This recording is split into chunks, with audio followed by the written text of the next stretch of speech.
What's going on, guys? It's Nick here, back into the video. Week 4 in the books. And if you thought last week was bad for the waiver wire, I have some rough news for you. This week is even worse. There are actually some solid defense streaming options, so even if you don't have a great option, there's a few you could probably pick up on free agency that are going to be totally fine. But other than that, it is mostly garbage on free agency this week. The top options in my eyes are the two wide receivers, Jameson Williams and Michael Wilson.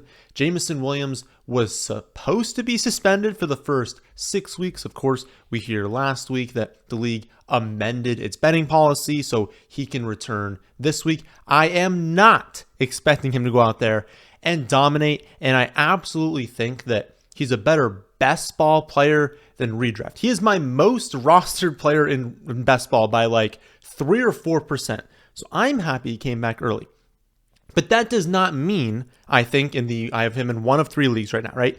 That doesn't mean this week I'm going in here, chucking him into lineups and expecting him to be a wide receiver too. He's an incredibly explosive wide receiver. He's on an incredible offense that's also thin at wide receiver. So he's going to have snaps. He's going to have a few weeks this season that are really, really high upside. He's just kind of going to be someone that's like Gabe Davis, but my guess is probably a little bit worse, but someone like that where you're like, yes, he could go out there, have 3 receptions, 120 yards, and a 40-yard rushing touchdown. That is in the range of outcomes every single week for Jameson Williams. What he could also do is have 5 targets, catch one of them at 20 yards, and do nothing. So we're hoping basically at some point he's going to be someone we're consistently using in the flex and really leaning on in big matchups, but he's not worth the number 1 claim. He's probably not worth number 2 claim. No one in today's video is someone that I would probably put a 1 or 2 claim on. I don't think anyone is worth that this week. But again, he's a high upside player. He is the one I would go after. And then Michael Wilson,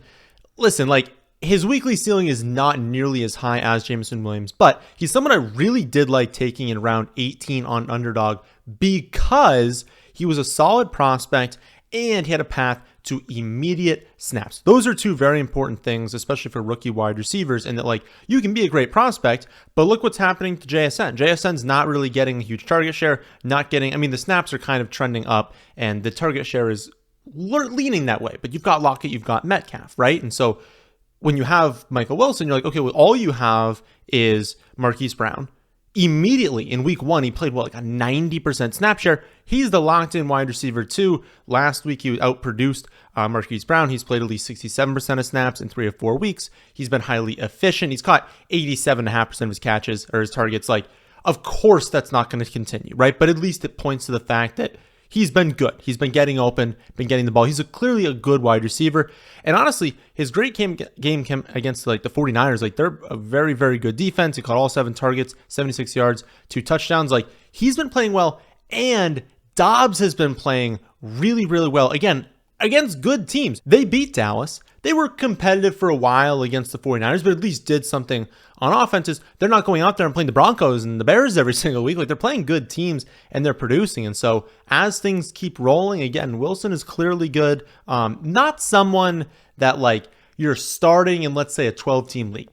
Right now, probably not. But by the end of the season, that could absolutely be the case. And so I think in all formats, he should be rostered. But again, not a number 1 claim, not a number 2 claim. I would say like for Jameson Williams, 7-8% if you want to spend that sort of fab on him. Michael Wilson, maybe like 5-6-7%. Depends on your team, how competitive your league is, how much you need wide receiver. But those are the general ranges I'd be spending on them this week. After those 2 wide receivers, I'd go after, at least for wide receiver position, I'd go after Marvin Mims. Again, continues to be like the most efficient wide receiver in the NFL, yet he continues to play only like 15, 16, or 17 snaps every week. There really isn't anything to say about him that I haven't already said already. Like we didn't learn anything new this week except for, the breakout is push back a week because they're just not giving him the snaps, but he's going to be a great wide receiver. The snaps just need to go up, right? Once they do, he's not going to be available. I think that's the thing. Is like, there's a lot of leagues where he's probably not available right now, but in many leagues he is because he's having these good games, but like he's not exploding consistently. The targets aren't spiking up to like 9, 10 every week. But once he goes out there, has a game where he has 60% of the snaps, he has 7, 8 targets, produces really well, scores a touchdown. Now he's the top waiver claim. So you want to try and get in before that happens. Again, really good stash. My thought is it's probably going to take until week like 10 or 11. They go on bye in week 9. We know rookie wide receivers historically see a big post-bye bump in target share, in production. I'm thinking they go on bye in week 9. We come out week 10, week 11. That's where we're really looking at Marvin Mims, but you should roster him if you have the ability to right now. Only other 3 wide receivers that stand out to me this week are Tyler Boyd, Zay Jones, and Trey Palmer. Boyd because Higgins should miss like a week or two. But honestly, someone's probably going to put in a bid that's too high for Tyler Boyd, a waiver claim that's too high. I wouldn't spend a high waiver claim on him. I would personally just hold off. I wouldn't even really go after Tyler Boyd. We've seen Boyd play without one of Higgins or Chase. We've seen him play without both of them at times. He doesn't really see that big of a spike. And then when you also think about the environment, like, no team has scored fewer touchdowns than the Bengals so far this year because of the Burrow injury. Well, Burrow's not all of a sudden going to be 100% healthy next week, airing things out to Boyd every single play. Like, even Higgins and Chase have had difficulties this season. You think Tyler Boyd's going to step in, see what, a 2% increase in his target share, and is all of a sudden someone we want on free agency? No, I don't really think you need to go after him, but I figured I would mention him. I do like Zay Jones, though. I just mentioned him because everyone drafted him, but now he's been out for a few weeks. People have needed those spots, and so he's been dropped in a lot of leagues. Should be good for anywhere for that 5 to 8 target range per week when healthy. Decent red zone option as well for the Jaguars. So he lacks significant upside. He's not someone you're stashing and hoping he breaks out to be wide receiver 1. We know what Zay Jones is, but what he is someone who should be rostered in all formats, will help you in weeks when you have buys, which are now here. We have 4 teams on bye, so 2 games out this week. And when injuries start to rack up, which have already happened, but it's going to keep continuing all season. So I think he's someone that should still be rostered. And then Trey Palmer, it's more for deeper formats. He's the Bucs' 6th round rookie wide receiver. Again, I don't think you really need to go after him in most formats. Plus, the Bucs are on bye this week, so you would need Evans to miss multiple weeks. But if it turns out that the Evans hamstring injury is a long-term thing, he was up to 72% of the snaps 2 weeks ago, 75% last week, talking about Trey Palmer. They're clearly trusting him more, and that was mostly with Evans healthy. If Evans were to miss time, he'd have a good snap share. He'd probably have a decent target share. Could be someone that helps you out if you had Mike Evans and he misses time. You had Mike Williams. You have these players who have gone injured. T. Higgins just kind of help you out. But again, if you're in 8, 10, 12, definitely, I don't think you need to really go there. As for the running back position, it is probably grosser than the wide receiver position. Top option, in my opinion, is Jaleel McLaughlin.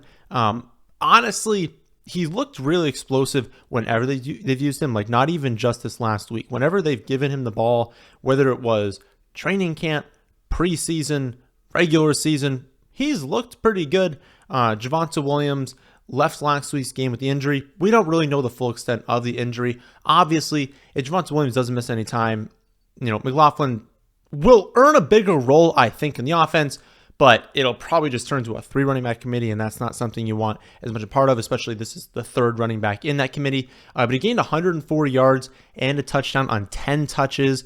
P. Ryan only had 35 yards on 8 touches. Again, I don't know how much time Williams is going to miss right now. Plus, they played the Jets this week. It's not exactly a great matchup. But given how good he looked, if Williams were to miss time, there's a chance McLaughlin is someone that you're relying on, especially if you had Williams.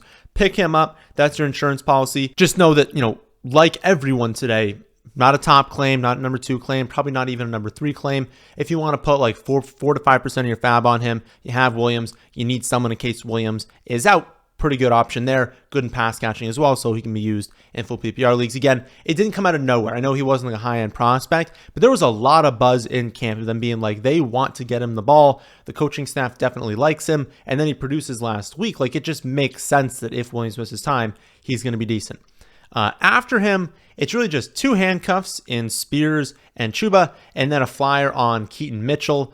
Spears is one of the highest upside handcuffs you can have right now. Again, handcuff. You can't use Spears while Henry's healthy. I know he has a decent touch share from what he expected going into the season, decent snap share, but you can't play Tyjae Spears while Derrick Henry's healthy. But if Henry went down, he'd have a lot of upside. He'd be the number one claim. People would be spending like 50% of their fab to get him, so a good stash.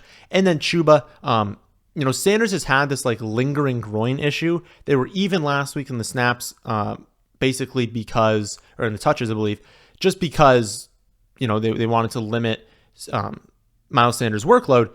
If there comes a point where they're like, okay, let's give Sanders a week off, or he just, further aggravates the injury, it's multiple weeks off, Chuba will also be the number one claim. And so again, get in there before that potentially happens. And then I would stash Keaton Mitchell if you can. The Ravens have had a bunch of injuries yet again this season on offense. And none of their backup running backs have really stepped up after Dobbins got injured. And none of them are players that like you expect to be amazing. You expect Gus to be solid, someone they can rely on, but not someone they're ever going to feature, not someone who's going to get work in the passing game. I know they don't throw running backs that much, but he's not someone they can really give 20 carries and 5 targets a game to. They want to rotate in, and I've never been a Justice Hill believer. Obviously, I don't think Melvin Gordon's any good anymore, and so there's a chance that Mitchell comes off the IR this week. Maybe he doesn't play this week, maybe he plays next week, but comes off the IR sometime in the next few weeks, goes out there, produces decently. I don't think he has a chance to be featured. My model comps him to Phillip Lindsay. He is an undersized running back. He is not someone, again, that I expect to go out there and have 20 carries.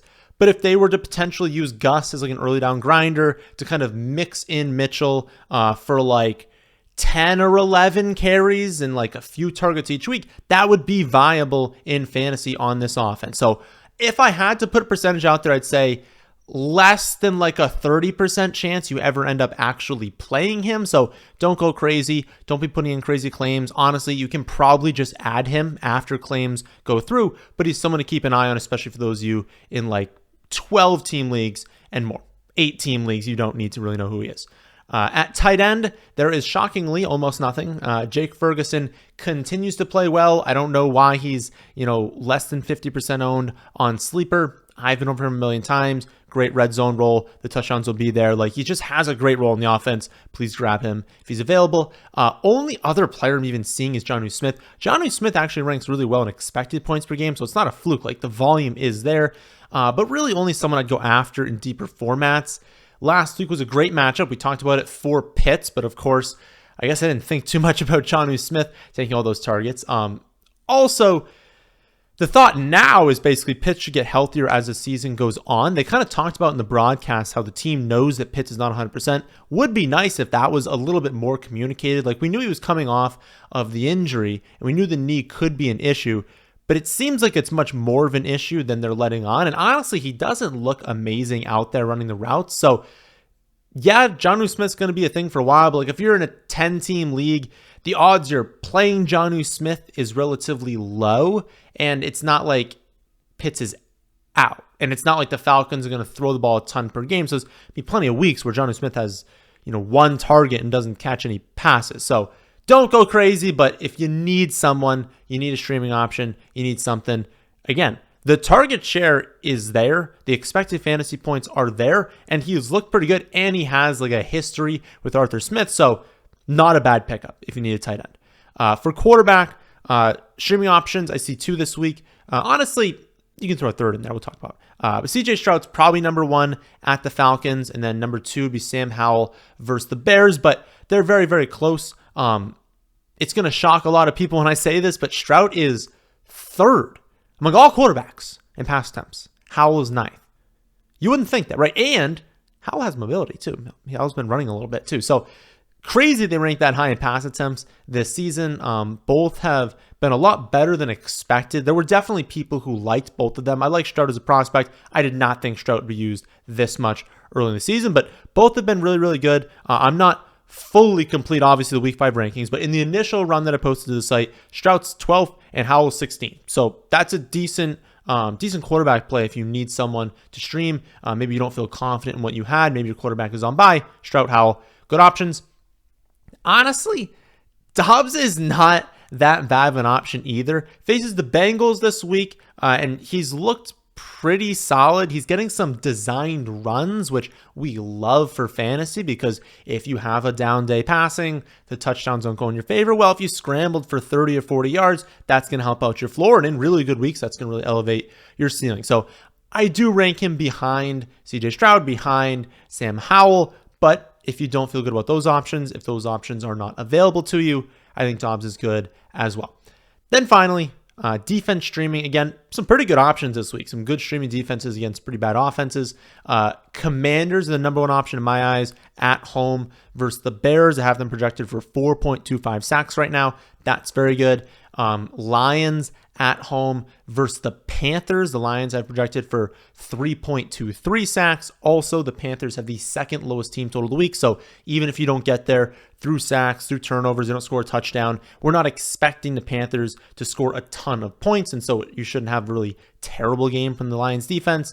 Next up, the Colts at home versus the Titans. I have the Colts projected for a little bit over 4 sacks. That's really nice. Tannehill's also pacing for his career high in interception rate this season. And then finally, the Dolphins at home versus the Giants. Daniel Jones just took 10 sacks on Monday night, so maybe we should be streaming defenses against that. And given the fact that, the Dolphins are probably going to score 30-plus points in this game, right? Daniel Jones will have to continue dropping back. He's not going to be sacked 10 times. I think I have it projected. I just did those projections this morning. It was close to 5. Like 5 sacks as a projection for the Dolphins, who aren't even a team that's usually going to go out there and have a ton of sacks. Just the Giants O-line has been so unbelievably bad.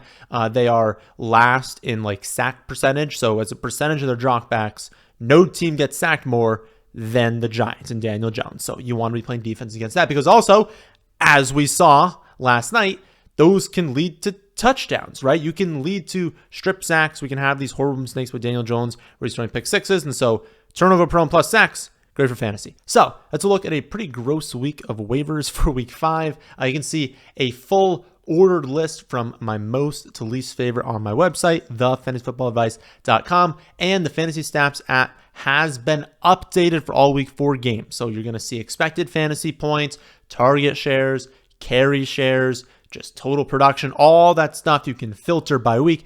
All that on my website. Again, thefantasyfootballadvice.com. It's available to anyone who signed up for whether it's a package on the site or for Underdog using my promo code. All of you have access to that. So I'll be back tomorrow to talk about some trade targets, then Thursday to go game by game with breakdowns for week 5. That, my friends, is it. This one. Hope you all enjoy. If you did, how about hitting the like button and how about subscribing to the channel if you're new here. Thanks for watching.